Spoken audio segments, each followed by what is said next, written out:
talk about kissing.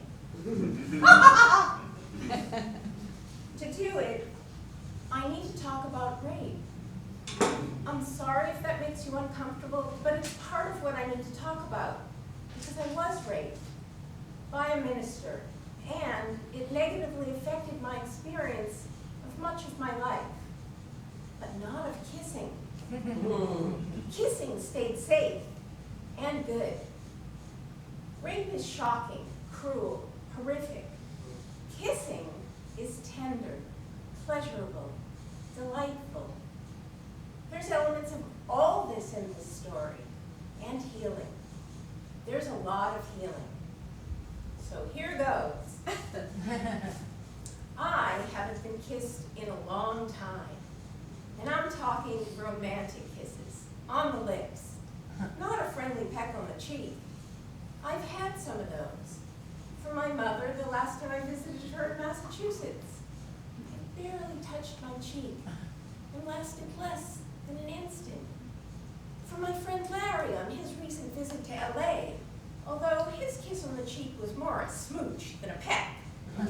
It made a loud smacking sound and was ever so slightly wet. There was also something between a peck and a smooch from my friend Ed on his recent visit to LA. But kisses on the lips? None.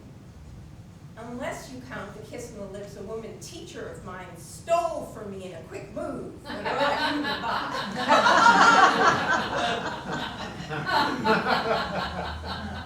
And I don't count that one, because not only was it from a woman and not a man, it was unexpected, unwanted, and icky. I tried to blot it out of my memory, but it lingers there. When I talk about romantic kisses on the lips, I mean from guys I'm in love with, or guys I think I'm in love with. The last guy who kissed me, who I wanted to kiss me, who I kissed back when he kissed me, was Greg.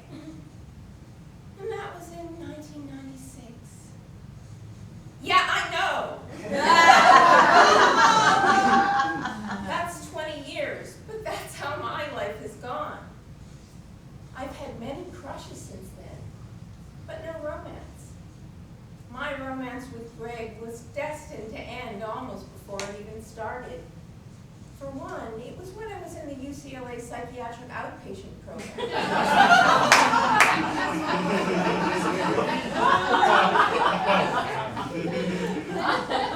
When I was suffering from PTSD from the rape, which occurred 6 years earlier in 1990. Greg had come from Nevada to do the OCD program.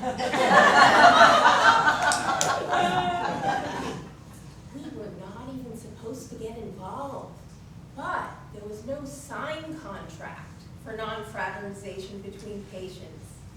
And Greg and I just happened. With me with PTSD and Greg with OCD, we'd sometimes run into some not so typical difficulties in our relationship. Often in our conversations, I'd talk about the minister and the rape and my pain, and Greg would talk about Mary, his ex-fiancée, their breakup and his pain. Then the arguing would start. Greg would say, "You think you're in more pain than I am." "No, Greg, I don't think that." "Well, you talk a lot about your bad experiences." "Yes, and you talk about yours." "Well, you think you're in more pain than I am." "No, Greg, I don't think that." "Well, you talk a lot about your bad experiences." "Yes, and you talk about yours." "Well, you think you're in more pain than I am." I'd sigh and lean in and hug Greg. We'd both forget our pain, and there'd be lots of kissing. One of Greg's obsessions was kissing. Because he was so compulsively focused on perfect kisses, that meant lots of good kissing. Good for Greg, and good for me. Greg's kisses were soft, Gentle, probing, warm, and passionate. For me, the best kiss of kisses. No pressure. The probing did not make me gag. A problem I'd had with French kissing in the past. And while Greg nibbled on my lips, he didn't bite them. That's important because the minister did bite, and so hard one of my lips split and bled. For me to be kissing Greg only 6 years after the assault, well, that was a pretty amazing thing, because I'd arrived at the UCLA program terrified of all men. But Greg was kind and gentle and didn't touch me unless I was okay with it. The 20 years that have gone by with no kissing included no kissing with the guys I met the few years I tried online dating, from 2010 to 2014. None of those dates led anywhere.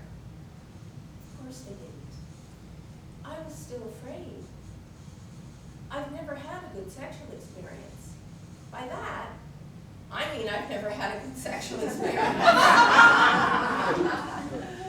I've either been with men who didn't care about my experience with them, or men who may have cared, but who didn't have a clue what they were doing. Yeah. And then there was the rape, which not only turned me off to sex, but left me afraid of it. Afraid I'd be assaulted and again be unable to defend myself. Afraid I'd fall apart in the middle of it because of bad associations from the past. Afraid it would trigger the flashbacks and other PTSD symptoms to start again. It's hard to admit I've not had any good sexual experiences. I feel embarrassed, inadequate, ashamed. I think everyone hasn't liked sex, and I'm the only one who doesn't.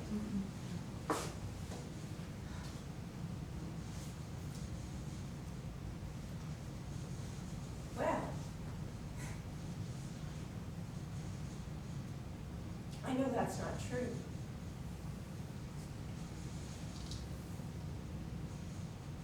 What was I saying? Oh yeah, I'm the only one who doesn't. There is one guy from the past couple of years who I have wanted to kiss, but he's married, and I don't go with married men. There's definitely chemistry between the two of us. When we're in the same room together, the electricity and heat are palpable. I've learned to just enjoy that chemistry, knowing it's not going to go anywhere. But sometimes my body betrays my hidden feelings. Sometimes when around this guy, my lips do that thing they do when I'm watching a kissing scene in a romantic movie. They soften and start to quiver and ever so slightly pucker up. And then I have to leave the room because I'm afraid someone will notice. Sometimes I think the universe brought this guy into my life so I could feel love again, so I could feel attraction again, so I could kiss and want to be kissed. But I'm scared. I don't want to get hurt again. And that's where I get stuck. I don't want to get hurt. I won't get hurt if I speak up. I don't want to get hurt.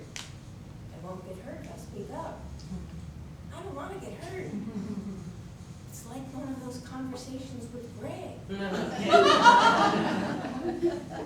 I want to be able to practice ahead of time, but there's no way to practice except by jumping in and maybe getting hurt. Getting hurt is only part of a relationship. There's also lots of good stuff like kissing, like it was kissing Greg. When Greg's in my programs at UCLA ended, that's when our relationship ended. It wasn't a breakup so much as a farewell. When Greg and I headed to our car at the end of the evening on our last night, Greg said, "You're going to be okay. Don't cry." Okay, I won't cry. He hugged and kissed me goodbye and walked off. I got into my car and burst into tears. The next thing I know, Greg was back. He said, I thought you weren't going to cry. I hiccuped and said, I know, I couldn't help it. I'm going to miss you.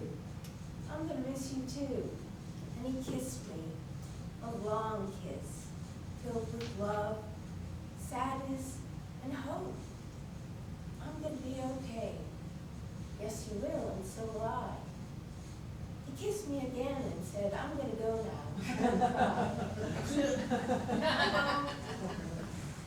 He kissed me again and said, I'm going to go now. I won't. He kissed me again and said, I'm going to go now. Don't cry. I sighed and leaned in, and Greg kissed me one last time. And then he was gone. I sat in my car. I was crying again. I couldn't help it. I was sad. But I was hopeful too, and I'm hopeful now. I've worked really hard on myself. I'm much better equipped to be in a relationship than I was with Greg. There will be more kissing. And with the right guy, maybe more than kissing. I better make a note of that.